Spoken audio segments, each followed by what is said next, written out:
Emma sat in the back corner of the crowded bus, her hands shaking as she held a crumpled resignation letter. The rain poured down the windows, making the city lights blur like her tears. At 28, she felt like a complete failure. For 3 years, Emma had worked at a design company where her boss, Mr. Thompson, constantly criticized her work. Her colleagues ignored her ideas, and every creative project she suggested was rejected. Today was the worst day yet. Her latest design proposal had been left during the morning meeting. The memory of that morning played over and over in Emma's mind like a cruel movie. She had walked into the conference room with hope in her heart, carrying her portfolio of colorful designs for the new children's book series. She had spent weeks working on those drawings, staying up late into the night, pouring her soul into every line and color. When she opened her portfolio on the big table, the room fell silent. Then Mr. Thompson started laughing. Not a kind laugh, but a cold, mean laugh that made Emma's cheeks burn with shame. Soon, other people in the room joined in. Sarah from marketing covered her mouth to hide her giggles.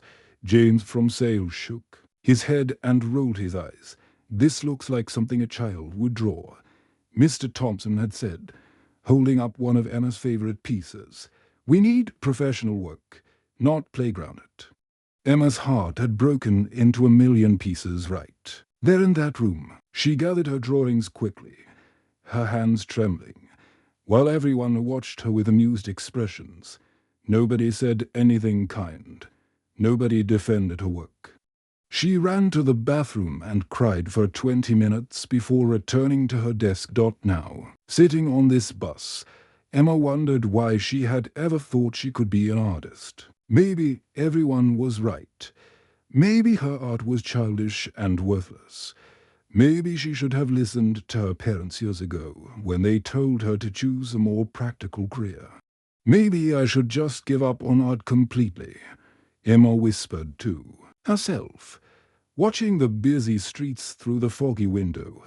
Her dream of becoming an independent artist felt impossible now. The small apartment waiting for her at home felt as empty as her heart. She thought about her tiny studio apartment with its single window and small kitchen. The walls were covered with her paintings and drawings, but now they just reminded her of all her failures. She had been so proud of those artworks once. Now they seemed silly and amateur. Emma remembered when she was 7 years old, sitting at her grandmother's kitchen table, drawing pictures with old crayons. Her grandmother would always say, "Emma, you have magic in your hands. Never stop creating beautiful things." But her grandmother had been gone for 10 years now, and the magic felt completely dead. The resignation letter in her hands was wrinkled from being folded and unfolded so many times. She had written it during her lunch break, sitting alone in the company break room, while everyone else left and talked about their weekend plans. Nobody had invited her to join their conversations. They never did. Emma looked at the resignation letter again. Tomorrow, she would hand it in and find a different job. Something safe. Something that wouldn't break her heart over and over again. Maybe she could work in a grocery store or answer phones in an office. At least nobody would laugh at her there. She closed her eyes, feeling more alone than ever before in her life. The bus was full of people, but she felt like she was invisible. Everyone had somewhere to go, someone to talk to, something important to do. Emma felt like she was floating through life without any real purpose. The rain outside was getting heavier now. It matched exactly how Emma felt inside. Dark, cold, and endless. She watched the water running down the bus window, creating little rivers that reminded her of tears.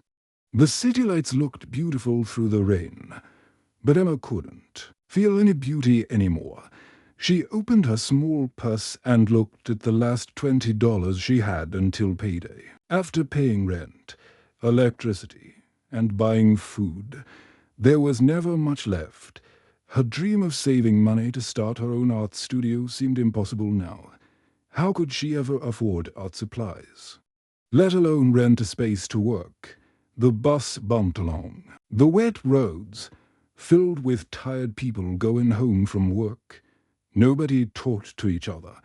Everyone stared at their phones or out the windows. Emma felt invisible, like she didn't matter to anyone in the world.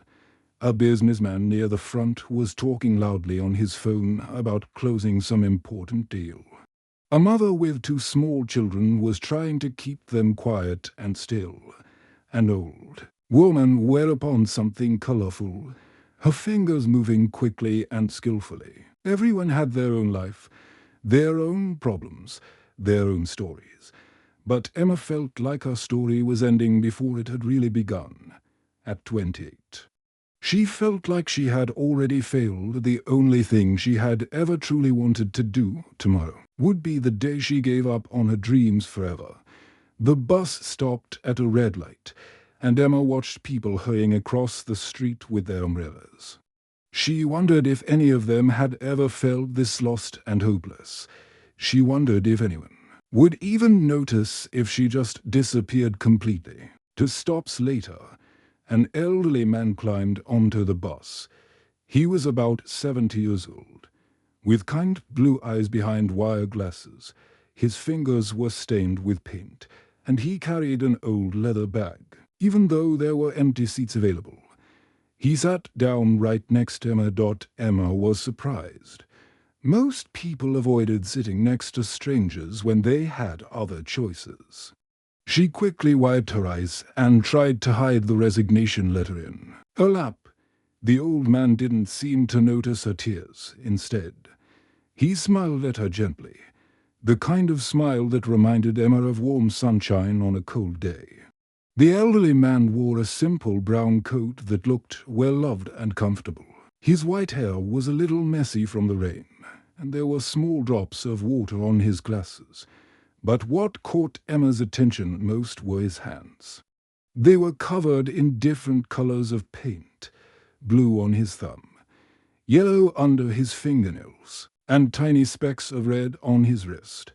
He opened his leather bag carefully, like he was handling something very precious. The bag was old and worn, with scratches and stains that told stories of many years of use. From inside, he pulled out a small notebook filled with drawings. The pages were thick and cream-colored, and Emma could see that many of them were already filled with sketches. Without saying a word, he began sketching the scene outside the window. His pencil moved confidently across the paper, and Emma watched in amazement. She had expected an old man to draw slowly and carefully, but his hand moved with the skill and confidence of someone who had been drawing for many years. He started with the basic shapes of the buildings across the street. Then he added the details, the rain falling in diagonal lines, the glow from the street lamps, the reflections on the wet pavement. Emma found herself watching, amazed by how he made ordinary things look beautiful. The way he drew was completely different from how Emma had been taught in art school. There were no rulers or careful measurements. He didn't erase anything or worry about making mistakes. Instead, he seemed to be having a conversation with the paper, letting his pencil tell the story of what he saw. Emma noticed that he drew things she hadn't even noticed herself. A cat sitting in a shop window, watching the rain, an old man feeding pigeons under a small roof, a young couple sharing an umbrella and laughing together. The elderly artist saw beauty and stories everywhere. The man noticed Emma looking at his work, but instead of closing the notebook like most people would, he smiled wider and continued drawing. This surprised Emma even more. In her experience, artists were usually protective of their work, especially when it wasn't finished yet.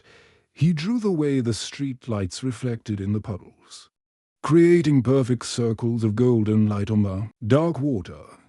He captured the way a mother held her child's hand while crossing the road, both of them leaning forward against the wind. He even drew an old dog wagging its tail despite the rain, his owner holding a newspaper over both their heads. As Emma watched, she began to see the street scene differently.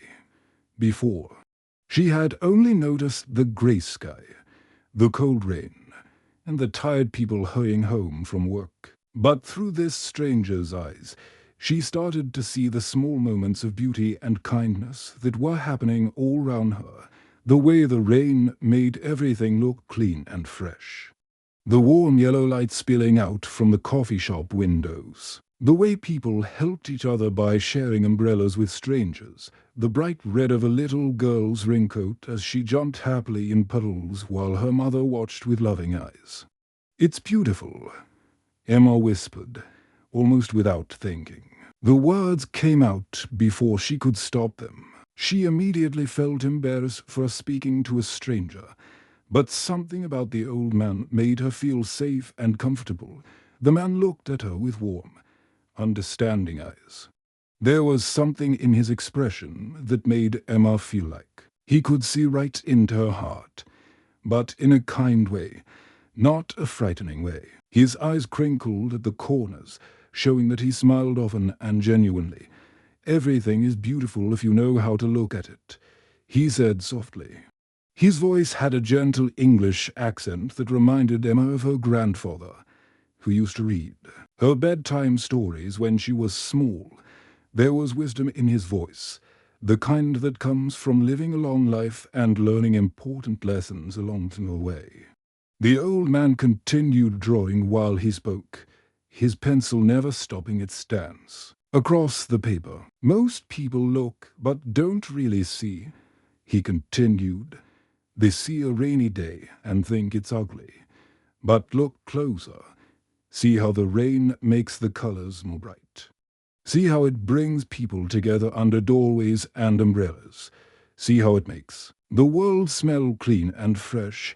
Emma looked out the window again, trying to see what he was talking about, for the first time in months. She began to notice things that weren't connected to her sadness and failure. She saw a young man helping an elderly woman with her heavy shopping bags. She saw children pressing their faces against a bookstore window, pointing excitedly at the colorful books inside. The bus continued through the city, and the old man kept drawing, turning each ordinary moment into something magical on his paper. When Emma's bus stop arrived, she found herself not wanting to get off. Something about this stranger made her feel less alone, for the first time in weeks. She didn't feel like the world was completely against her. The old man seemed to understand her hesitation without her saying anything. As other passengers pushed past them to get off the bus, Henry carefully closed his notebook and put his pencil back in his leather bag. He looked at Emma with those kind blue eyes and seemed to see right into her troubled heart. "Would you like to get some tea and talk?" he asked kindly. His voice was gentle and patient, like he had all the time in the world. "There's a small cafe just round the corner. I'm Henry. By the way," Emma hesitated for a moment. Her mother had always taught her not to talk to strangers, especially not to go anywhere with them. But there was something about Henry that felt completely safe. Maybe it was the way he had shared his art with her so openly. Or maybe it was the genuine kindness in his eyes. Something deep inside her heart told her she could trust this man. "Emma," she said quietly, her voice barely above a whisper. They got off the bus together and walked through the rain to a small cafe called the Corner Tea Room. Emma had passed this place hundreds of times, but had never gone inside. It looked like the kind of place where people went when they wanted to think quietly or read a good book. The cafe was warm and cozy, with soft lighting and comfortable chairs covered in faded floral patterns. The walls were decorated with old photographs of the neighborhood from many years ago. There were small wooden tables scattered throughout the room, each one with a tiny vase holding fresh flowers. The smell of fresh bread and brewing tea filled the air. Henry found them a quiet table by the window where they could watch the rain falling on the street outside. An elderly woman with silver hair and a friendly smile brought them a pot of tea and 2 cups with sauces that didn't quite match. Everything about the place felt comfortable and welcoming. Over steaming cups of tea, Emma found herself telling Henry everything. The words poured out of her like water from a broken dam. She told him about her job at the design company, about Mr. Thompson and how he made her feel small and worthless. She told him about her colleagues who ignored her ideas and laughed at her work. Emma talked about her dreams of becoming an independent artist, about the paintings hanging on the walls of her small apartment, about how she used to believe she had something special to offer the world. She even pulled out the crumpled resignation letter from her bag and showed it to Henry.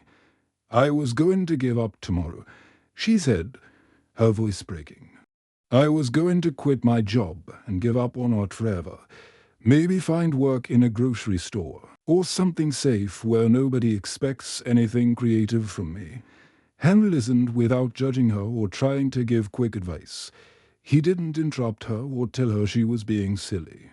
He didn't try to fix her problems with simple solutions. Instead, he just listened with his whole heart, nodding occasionally and making small sounds that showed he understood her pain. When Emma finished talking, Henry was quiet for a moment. He stirred his tea slowly, thinking carefully about what to say next. Emma watched him and felt grateful that someone was finally taking her seriously. Then Henry began to share his own story. And Emma realized she wasn't the only person who had ever felt lost and hopeless. "I worked as an accountant for 40 years, Henry said, his voice filled with quiet sadness. "Every day, I sat behind a desk in a grey office, working with numbers instead of following my dream of being an artist. I had a steady job, good benefits, and everyone told me I was successful." He paused to sip his tea, looking out the window at the rain. "But every night, I went home to my small apartment and looked at the blank canvases I had bought but never used. I told myself I would paint someday, when I retired, when I had more time, when I had saved enough money, when everything was perfect." Henry's eyes grew sad as he continued his story. "Years passed, then decades.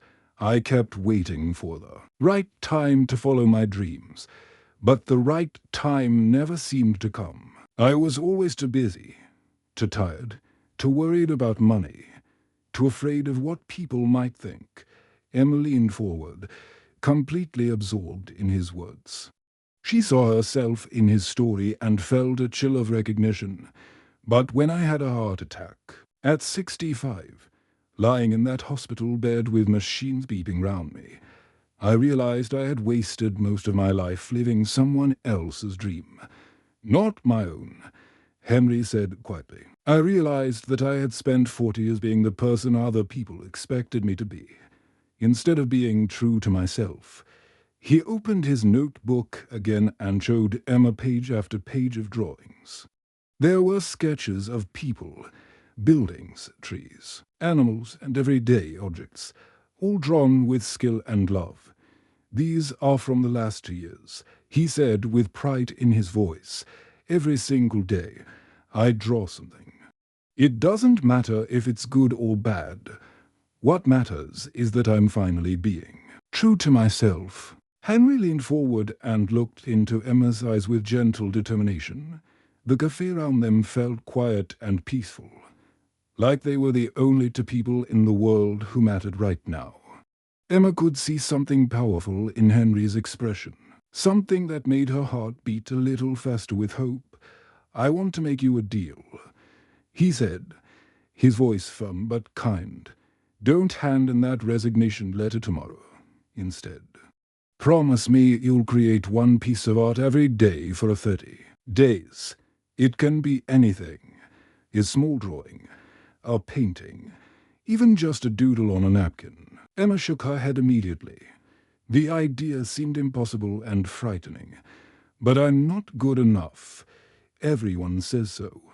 Her voice was filled with all the hurt and rejection she had felt for 3 long years. Henry raised his eyebrows and tilted his head slightly. Everyone, he asked quietly, or just the people who are too afraid to follow their own dreams? The question hit Emma like a gentle slap.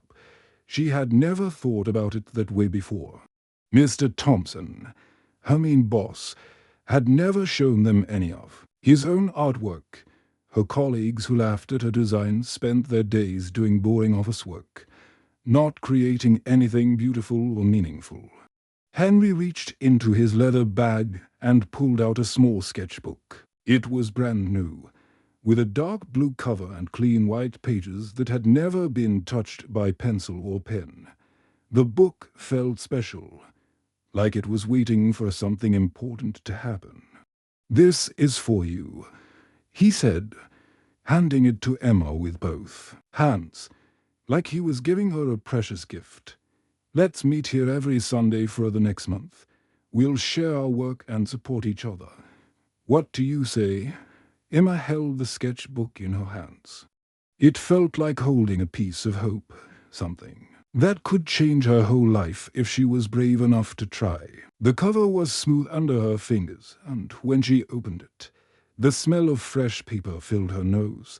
All those empty pages seemed to be calling to her, asking her to fill them with dreams and colors and stories. "Okay," she whispered, so quietly that Henry had to lean closer to hear her. "I'll try." Henry smiled the biggest smile Emma had seen all day. "That's all anyone can do," he said warmly. "Just try.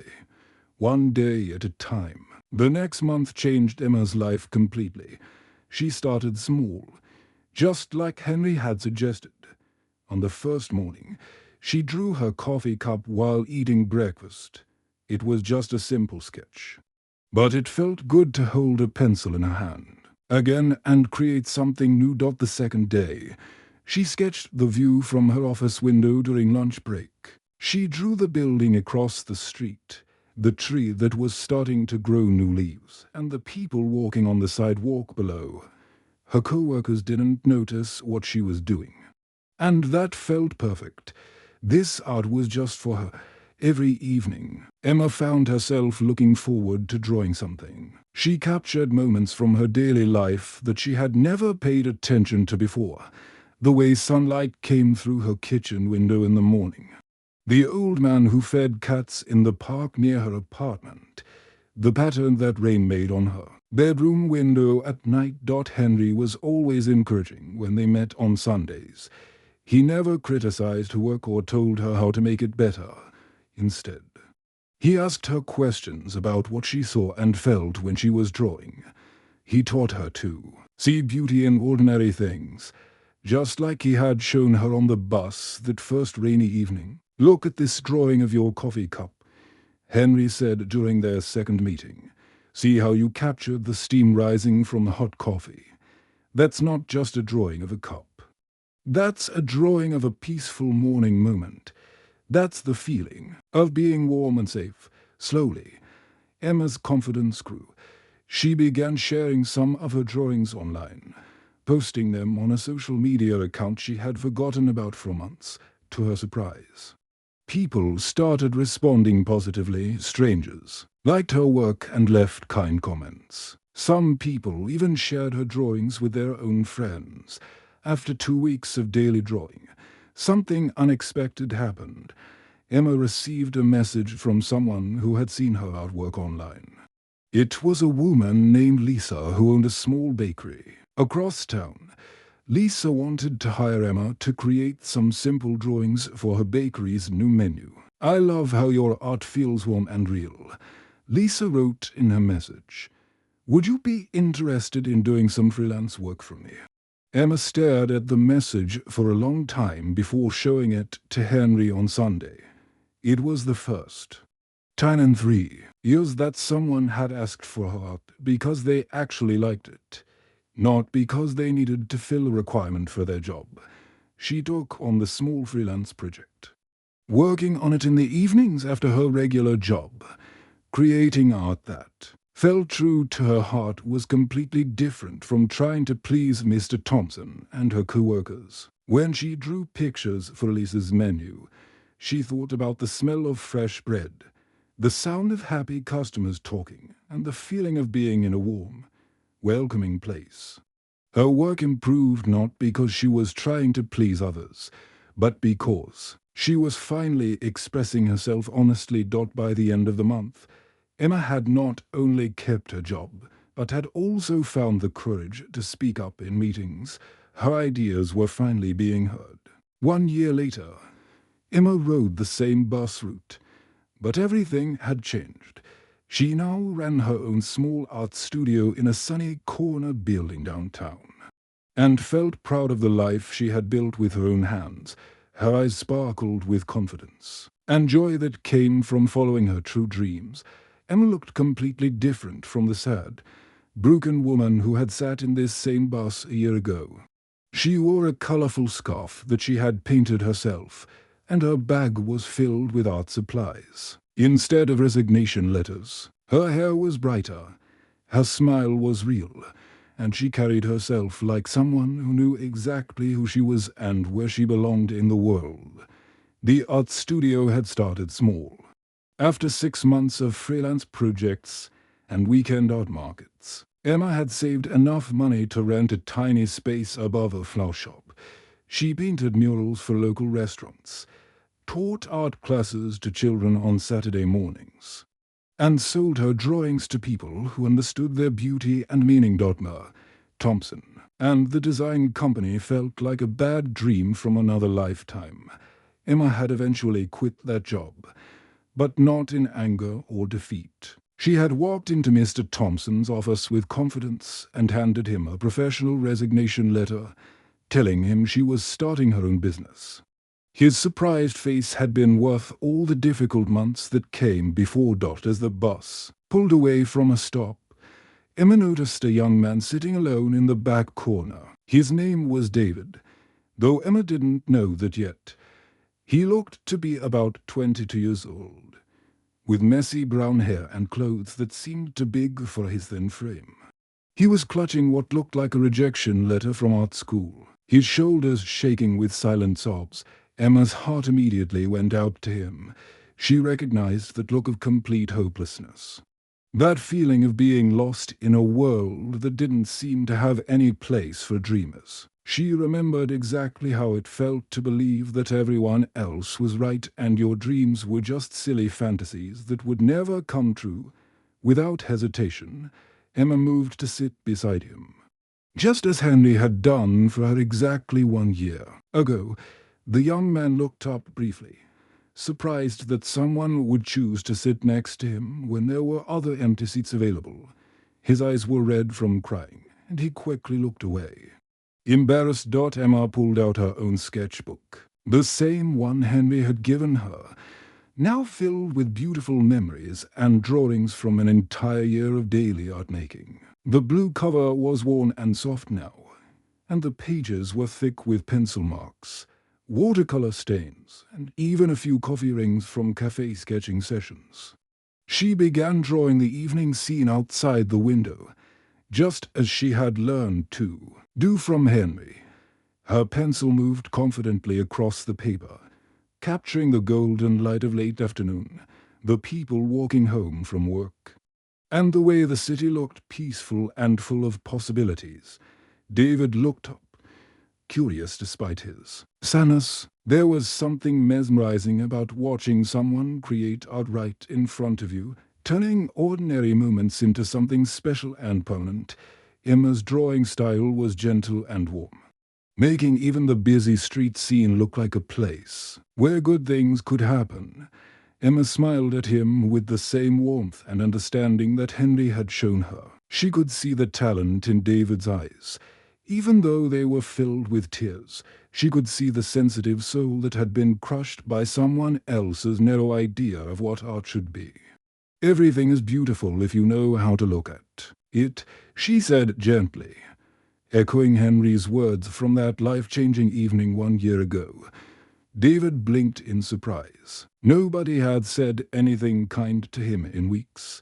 Not since the art school rejection letter had arrived and destroyed all his carefully planned dreams. The rejection had been cruel and dismissive, telling him his work was too emotional and not technically proficient enough for a serious study. "I got rejected from art school today," David whispered, his voice broken and small.